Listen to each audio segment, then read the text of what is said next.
If you're an avid reader, I'm sure you've encountered a book slump once or twice in your life, and we know they're not fun, we don't like them, and they can be hard to beat sometimes. So I've combined a list of things that I find to be helpful when I'm in a slump, and I'm going to share those things with you guys today to see if maybe we can help kick yours.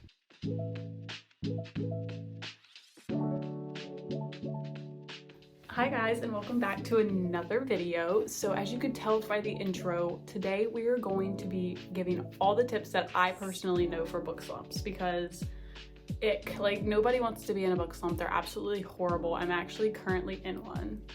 So we're gonna test this theory at the end, but I know it's gonna work because the last one I'm gonna talk about is my go-to. Absolute go-to. So we're just gonna jump straight into it with number one, which is going to be audiobooks. I cannot wear these because I can barely hear myself, but audiobooks, okay? So I just feel like a good audiobook is such a great way to get you out of slump. If you know me, you've definitely heard me rave about the Good Girl's Guide to Murder series as an audiobook. And if you have not read that, I strongly suggest that as an audiobook because it's just so intriguing. There's podcasts, there's literally all these different things that just make it feel like you're listening to a movie. I feel like a perfectly executed audiobook is so good with that. You don't have to put in the energy of reading. You literally just throw on some headphones. Maybe you need to clean your house or something. So throw on some headphones, clean your house, and you're gonna be doing the dishes and you're gonna what just happened? Backtrack, because they're just so intriguing. I don't know, it's like listening, you know how some songs have a story in them? That's the vibes you get from an audiobook. And I just feel like those are so helpful with a slump. So yeah, that's number one. Okay, and tip number two, I feel like Frida McFadden is such a go-to author for me when I'm in a slump because one, her books are super quick. Two, they're literally all page turners. I've had a few that weren't my favorites, but I have never read one that I don't like.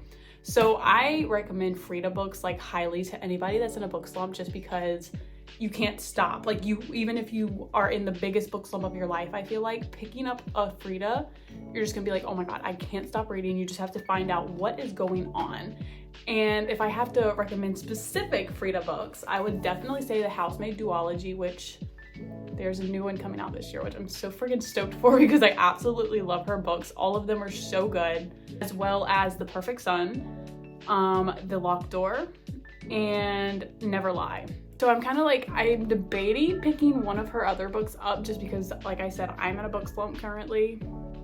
I hate it here. So yeah, I mean, even if it's not Frida, maybe a thriller in general, because I feel like thrillers just they keep you intrigued, they keep you hooked. There's always something new happening. Romance, I hate to say it, but it can get a little repetitive, and maybe you're just getting sick of the same storyline, the same tropes. So I like to throw in a thriller every once in a while to kind of spruce things up. And I feel like Frida is just the perfect girl for me because, like I said, I'm just obsessed with her. She's so good. The way she writes is amazing. The detail to everything and the gasping, all of it. It's absolutely perfection. Tip number three. Okay, so this one is actually I feel like this is a really good tip.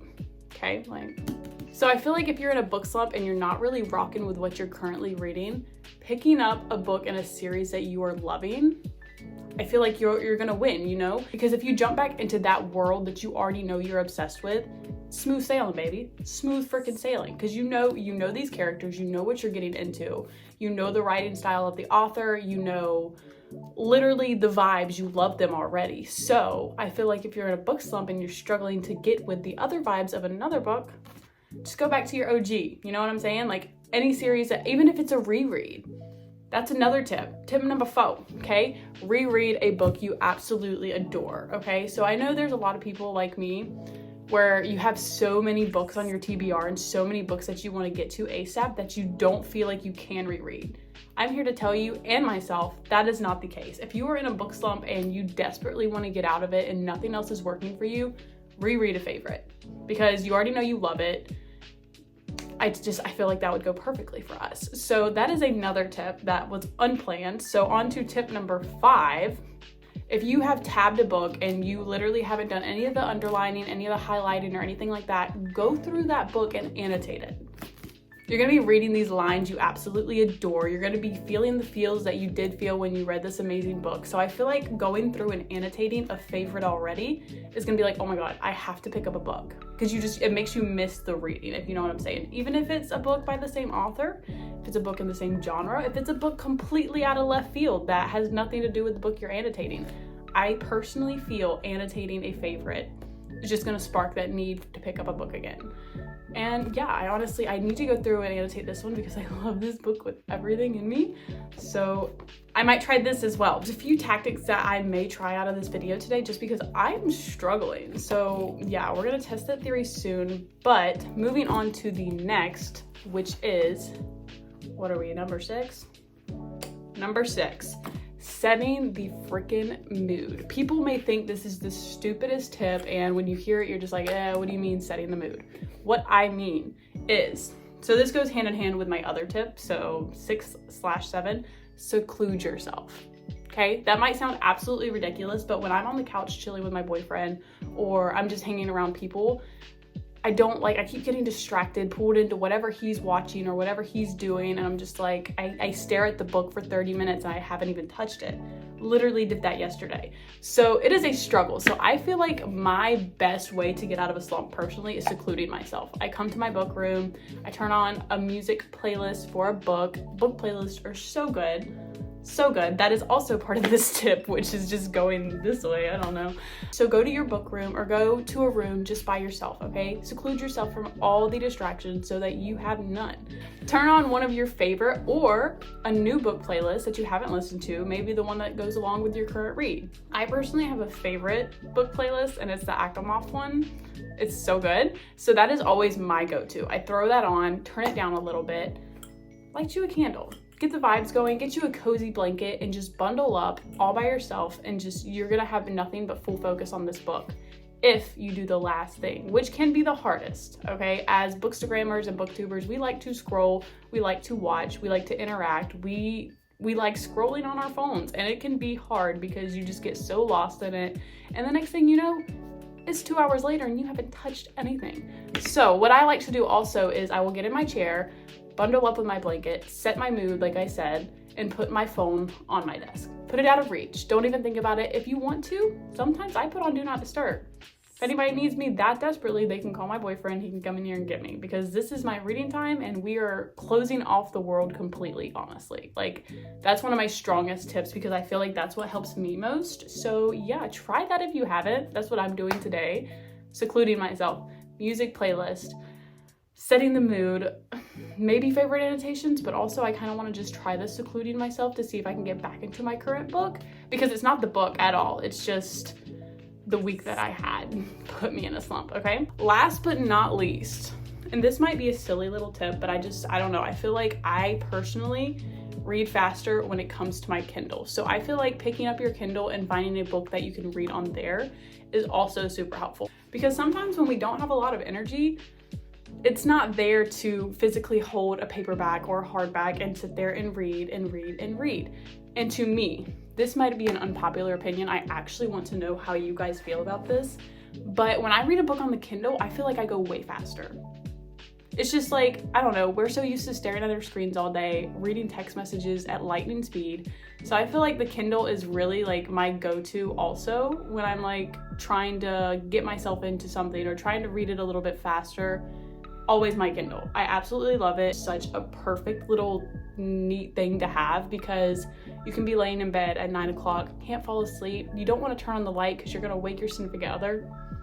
Grab yo Kindle because it's perfect. I absolutely adore that I have this thing. I never thought I would. I would always be like, why would I read a book when I can just have the physical thing in my hand? I prefer that, but this is just so helpful for on the go, in the bed, times where you can't really have a book on you. This is your girl, okay? I swear it's your girl.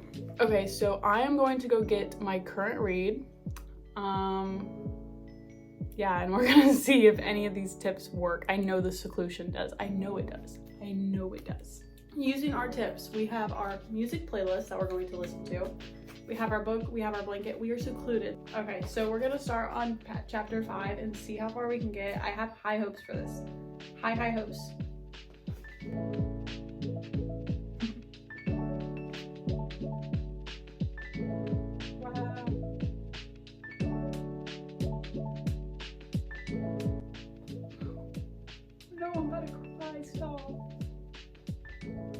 want to cry. I don't want to cry. Stop. This was not in my plans for today. Stop it.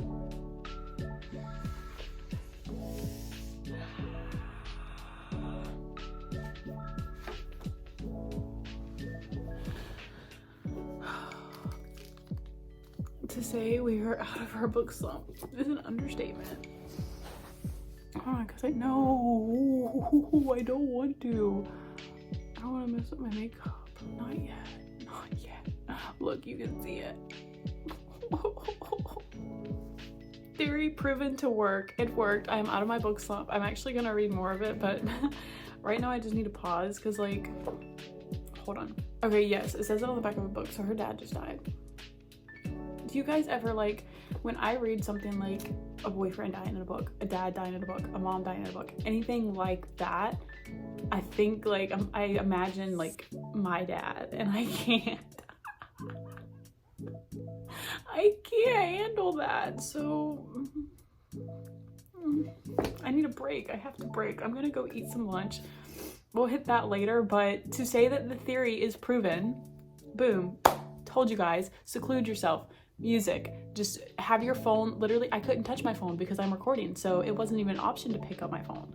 And I am, like, out of my book slump. It is gone. It is freaking gone. Thank God, because I absolutely hate book slumps. So hopefully you guys can try these tactics and they freaking work for you, because they do wonders for me, honestly. Just secluding myself alone is, like, my biggest thing. Just go to a room, lock the door, say do not disturb, put the sign on the door, and I really truly feel like you'll be good. I don't know what's going on here.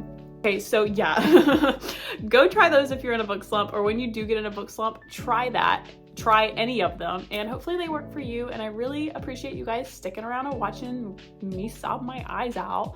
Hopefully you got something from this. I really hope they work for you, and I will see you next time. I love you guys. Later.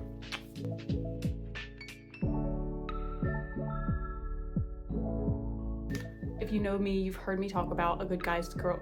A what? A what? I don't know what's happening with my voice right now. It was perfectly fine. It just keeps you so intrigued. I look so funky right now. This is going horribly for me. Boop, boop, boop, boop. There's a few tactics that I might try. There's a few what? I feel like that was so chaotic, but it was only 15 minutes long. I feel like I just spoke super fast. Why did I do that?